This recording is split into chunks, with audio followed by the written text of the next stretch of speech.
All right, let's get one thing straight. If you are here for a professional level cooking tutorial, you need to lower your expectations. I cook to survive, and I am, without a doubt, the messiest cook on the planet. She certainly is. Despite my lack of culinary finesse, I like to eat, but I need it to be easy. So today I'm sharing with you 5 easy RV meals that you can make that taste gourmet without all the effort. These meals are fast, use minimal ingredients, and most importantly are one-pot wonders. I can only fit one pot on that stove anyway. Plus, I'm trying to cook a little healthier because let's face it, the full-time RV snack game is dangerous. So if you've ever thought, I should really eat a little healthier, but I don't want to spend hours in the kitchen, you've come to the right place. First up, we're making fast and easy chili. And what I love about this recipe is really you can put whatever you want in it. If you have something in the fridge that's getting ready to go, you can toss it in, and I'm doing exactly that today. And not only am I tossing in a bell pepper that's on its last leg, but I'm also adding in a few other things just to thicken it up a little bit and give us more variety in our diet. So you can totally take this base recipe and tweak it to whatever you want it to be. All right, first up, we're gonna add some ground beef and get that going right here in the pan. And what I recommend for every time you cook is to make sure you prep everything. For me, once I start using the stove, I pretty much lose almost all of my counter space. And you can see I'm even trying to negotiate right here, just opening this package. So being prepared, having everything ready to go ahead of time will make your life so much easier. All right, first up, we're adding in the ground meat and we're gonna cook this up. All right, the ground beef is almost done, so I'm gonna start adding in the veggies. Now it calls for onion, but I'm also adding in 2 bell peppers, 1 leek, a jalapeno, seeded of course because Phil's a big wimp, and some celery. So I'm just gonna cook this down until everything is softened. Now that everything is nice and soft, I'm gonna start dumping in my tomatoes. And I opted for the fire roasted tomatoes instead of just the plain crushed tomatoes, just for a little more flavor. Let the messiness begin. All right, let's give this a big stir. And now I'm gonna add 2 cans of kidney beans. And the cool thing about this recipe is you can use whatever beans you have. If you have black beans or white beans or even lentils, you can use that instead of the kidney beans. Recipes like this are a great way to make sure you're cycling through your pantry and getting rid of stuff sitting on the shelves. I try to do that every about 6 months, where I will make sure I'm using everything in the cabinets, all my canned goods, everything, and cycle through my freezer. That way nothing's lingering and getting freezer burnt that I'm gonna have to throw away later. All right, so this is pretty thick, so I'm just gonna add some water in here to thin it out a little bit. Final thing I'm adding is some corn that I need to get out of my freezers. And it's a good thing I did because it was just starting to hit freezer burn. Now that everything's in the pot, let's start throwing in our spices. It's really simple and basic. It's just garlic, salt, and chili powder. So make sure if you're using beans from a can that you taste it before you add in the salt, because some of the beans can be pretty salt heavy and you don't want to oversalt your chili. I typically don't measure anything. So this is my measuring spoons for something like this. You don't need to be precise. Now I'm gonna go light on the salt until we figure out if that's enough. I can always add more, but I can't take it out. Another great thing about making a pot of chili this big is you can freeze it. So we'll probably end up freezing about half of this. So we have quick meals on travel days. It works out perfectly. All the ingredients are in here now. I'm just gonna pop a lid on it and let it simmer. And then this should be ready in no time. Now I'll be nice and I'll clean up a little bit for Phil, because the way it happens in this house is I do all the cooking, he does all the cleaning, which is why he complains that I'm a messy cook. The chili is all finished and now it's just time to eat.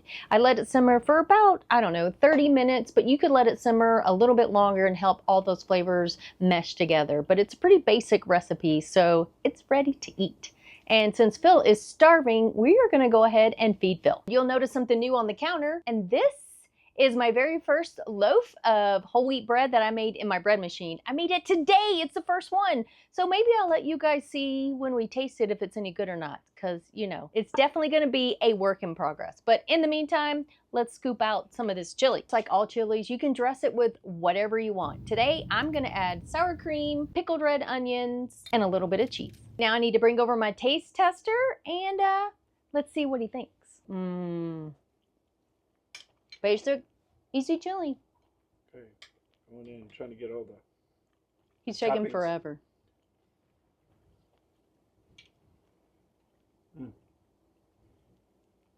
All right, recipe number 1. And again, you can add as little or as much as you want to this recipe. You can make it super basic where you're almost just opening cans, or chop as much as you want. So either way, let me know what your favorite chili is and if you're gonna try this one. Let's cut off a slice of this bread and see if it's any good. It feels a little dense, so I'm not really sure. It sounds like bread. Ooh, it smells really good. All right, so my goal with the bread is an all wheat flour because that increases the protein, it increases the fiber, and it reduces or eliminates all the chemicals that we don't want in bread. All right, let's see how it tastes. It's good. It's a little bit dense, so I need to figure out how to lighten it up a little bit, but Phil, you want to taste it? You know it. I think it's a winner. Okay, it is the end, so it will be a little spongier. Yeah, I don't normally eat the heel.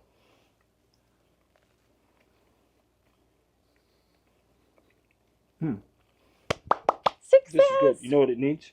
Butter. A little butter. A little warm butter. You can have that one if you want. Okay. And add some butter to it, because I'm actually full from the chili. So this is a total win. I am going to maybe add a smidge of more water and maybe reduce the flour a little bit to see if I can get it a little bit lighter, but traditionally wheat flour is going to be heavier and more dense than a white flour, so I think it's a winner. This is going to make a good sandwich tomorrow. Today we're making lazy RV meals that taste gourmet, but you know what's not gourmet? That disaster brewing in your black tank if you're not using liquefied. Let's be real, if your black tank could talk, it'd be crying right now. Years of toilet paper buildup that refuses to break down. It's like a horror movie in there. And your tank sensors, they have no idea what's going on in there. But liquefied fixes all that. This enzyme-powered magic potion liquefies waste, destroys odors, and will make your sensors work again. It's biodegradable, made in the USA, and the best part, your tanks will say thank you. Because a happy black tank means a happy RVer. What if I told you that liquefied isn't just saving your black tank, but it can also get you a brand new RV?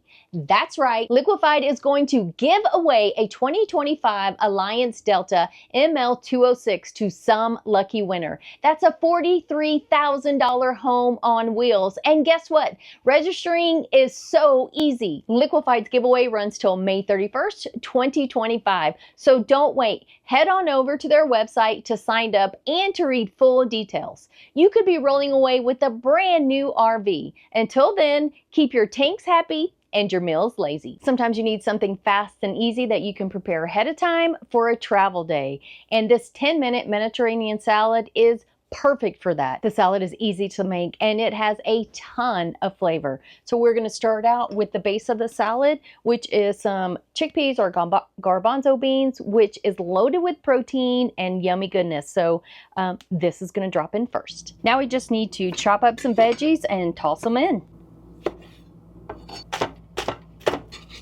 A little minced red onion, Guatemala olives. This gives a nice little vinegary and salty punch to the salad. And finally, a little cheese. And you can use feta, which is what the original recipe calls for. But I have this Mexican cheese that is really good that I'm going to add in instead. We are almost finished. All we have to do now is make the dressing. So let's start with some olive oil, red wine vinegar, Dijon mustard. We're going to do a little oregano, some garlic powder, a little salt, and a little black pepper. And then we're going to give this a little mix. And you don't have to pour pour all of this dressing onto your salad. I don't always use it all because I don't like it super wet. Once it sits in the fridge for a while, it's gonna actually get wetter. If you only want to use half, then you can set the rest aside. If you need to add more in a day or two when you're eating leftovers, it'll be there for you.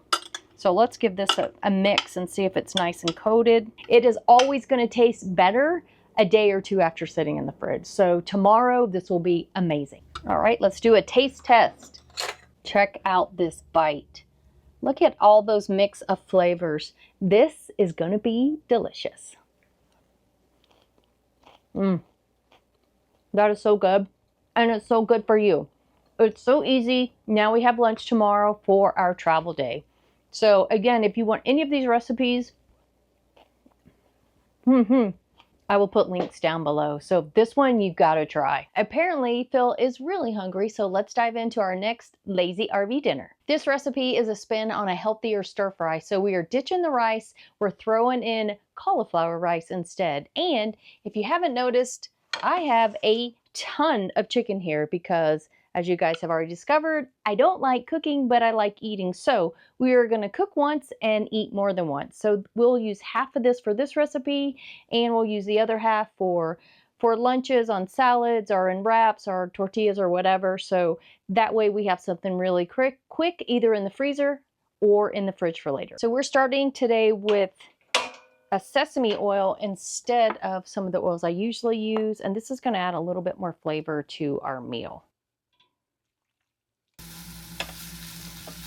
The second half of the chicken is all done, so I'm going to go ahead and pull it out. Let's add just a little more of the sesame oil, and then we're going to start carrots because they take the longest to cook. So we're going to put these in for a couple of minutes, and then we'll start adding everything else. All right, let's add the onion. We'll get this going.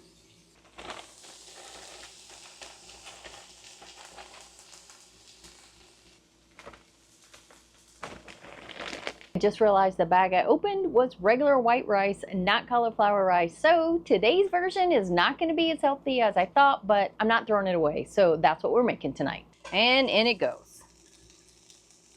And we're going to toss in some green peas. And let's get all of the frozen items in here thawed just a little bit, and then we're going to add in more spices. I still love the color, even though it's white rice. I'm kind of bummed that I did that, but oh well.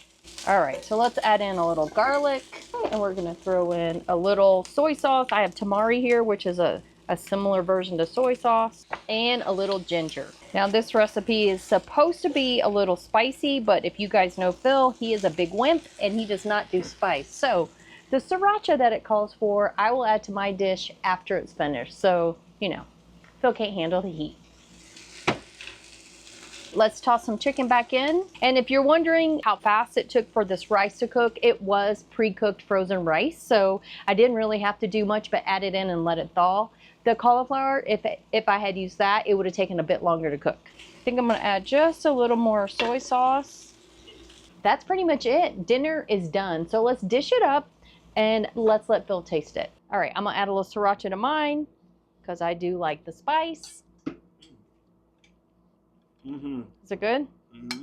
It was really fast with that rice. So, you know, you guys can decide what you prefer, what you want to eat with it. This is really good. There may not be a lot left over though. Oh, no leftovers for tomorrow?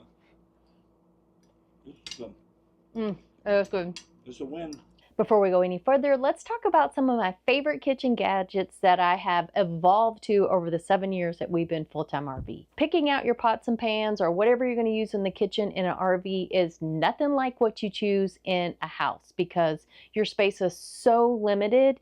You want the item that works the best for you, but also takes up the least amount of space. Our recent discovery, thanks to my friends Al and Angie, I saw that they had them and I knew right away I was getting on board. It is old school Corelle, so they are lightweight, they don't take a lot of space, and they're hard to break. And the best part is, this is a plate and a bowl. So you now have one item that works for both. So you take up less space and you need less items overall. I needed a large pan because I do a lot of one-pot cooking, and the handles were not working because I have drawers here where my pots and pans sit, and all the big handles took up all the space in the drawers. And I finally found this pot, and let me tell you, I've been using this pan almost every day for about a year, and this is the best pan I've ever owned. It was not cheap, mind you, but I have to tell you, it was totally worth the investment. This one's made by Scan Pan. Next up are these set of pans that don't have a handle at all. And by the way, these are perfect to make sure your pots and pans don't scratch up and ruin each other as they're stacked. So this comes with a whole set, and you can see it comes with a small frying pan. It comes with a pot and a smaller sauce pot pan. So these actually work perfect. There's one handle that works for all of them. It easily snaps on, and there you go.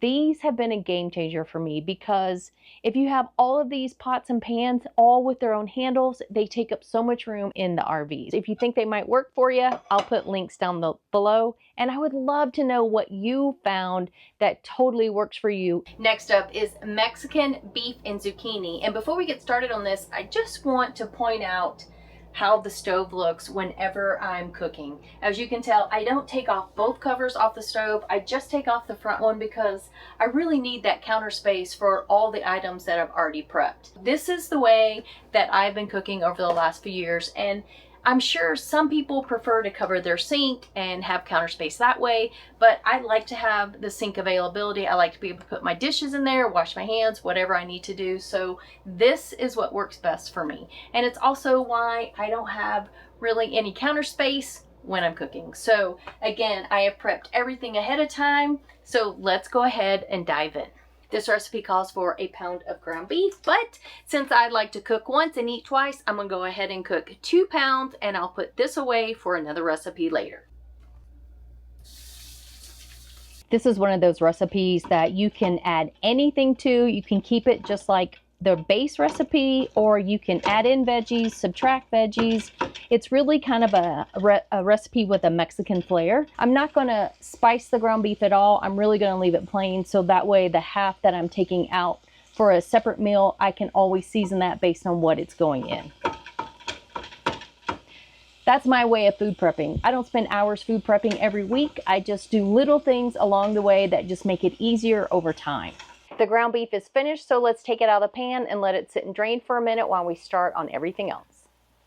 This recipe only calls for zucchini, but of course I'm going to throw in a couple extra things because I had a bell pepper going bad in the fridge. So we're going to start with a little olive oil. Let's toss in the zucchini, which is actually an actual part of the recipe. I am adding some bell pepper and some onion.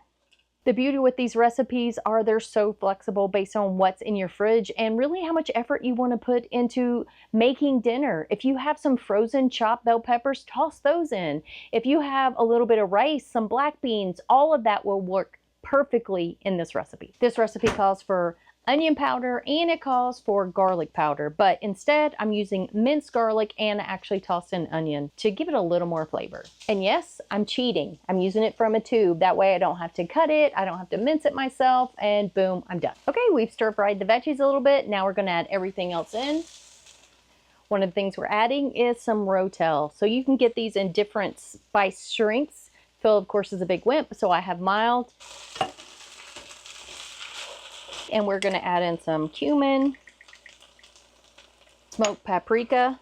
Now it does call for chili powder, but I'm out, so I'm going to add a little more smoked paprika. Let's toss in a little bit of salt and some pepper. And now let's load up the garlic paste. Okay, everything's in and it's really marinated together well. So let's add back in the meat. And remember, we're only doing half of the meat because this is 2 whole pounds. Okay, that's it. Dinner is pretty much done. Now I need to just pull out whatever toppings we want to go on it. This recipe is so easy. If you want to make this go further, a can of black beans, some rice, you can add anything you want to this. You can add more veggies. Really, you can do whatever you want to this recipe and it will be so good. So I have 2 kind of cheeses here. We'll do 1 of each.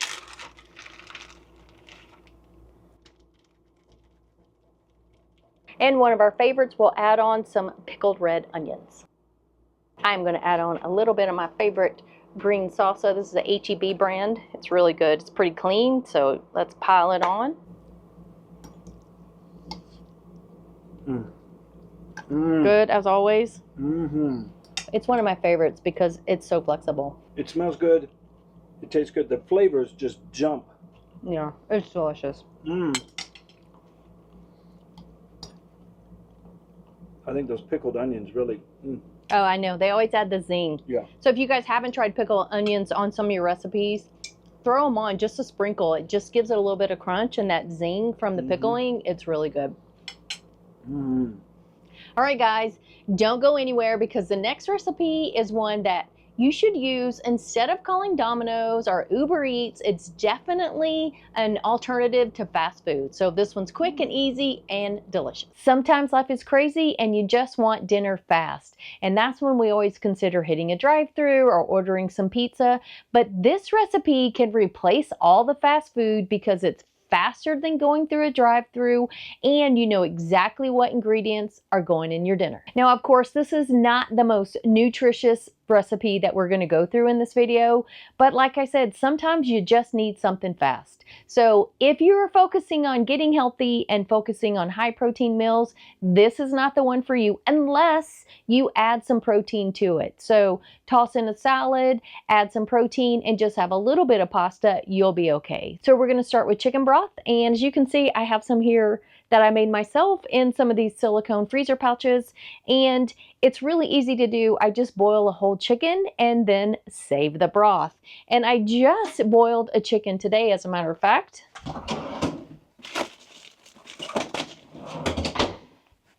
Shredded the chicken and tossed it in the freezer. This is an excellent way to save time on those crazy days. So now when I need something fast, the chicken's already cooked, I can pull it out. It's easy chicken tacos, or I can toss it in a soup or make a salad. Whatever I want to do, it's ready to go. But in the meantime, let's thaw out the chicken broth and get going on the pasta. These silicone bags are really cool. You can freeze them, you can put them in the fridge. They really store everything really nice. You can reuse them over and over. So if you're trying to get rid of the plastics, this is a great alternative. First up, we are going to melt the rest of my chicken broth, and then we're going to add in half a box of pasta and get it boiling.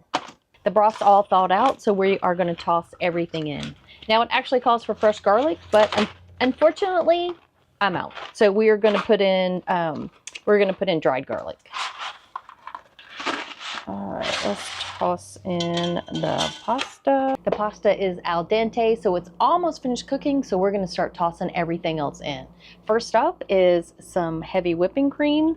If there's any water left over in your pasta, which there should be, don't drain it out. You want all of that starch. You're going to use it to help create the thick sauce. It's going to make it very creamy. All right, we're going to let this warm up a little bit and finish cooking the pasta.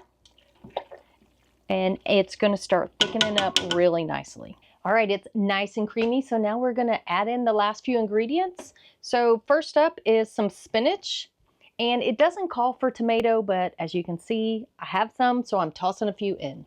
So let's go ahead and add the spinach in, and all we're going to do is let this wilt.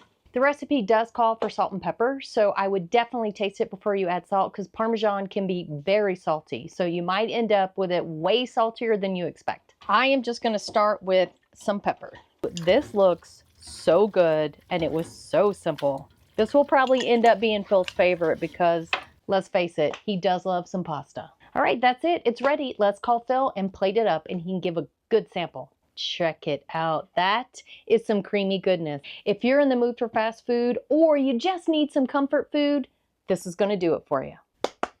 It smells delicious. And it is so thick and creamy. It's going to be so rich. Not dietetic, mind you, but rich and creamy. There you have it. 5 meals that make it look like you have your life all together, but secretly took no effort at all. Now, if you want the full recipes to any of the meals I made here in this video, I will put a link down below. In the meantime, I have a messy kitchen that needs a little bit of work before Phil sees it.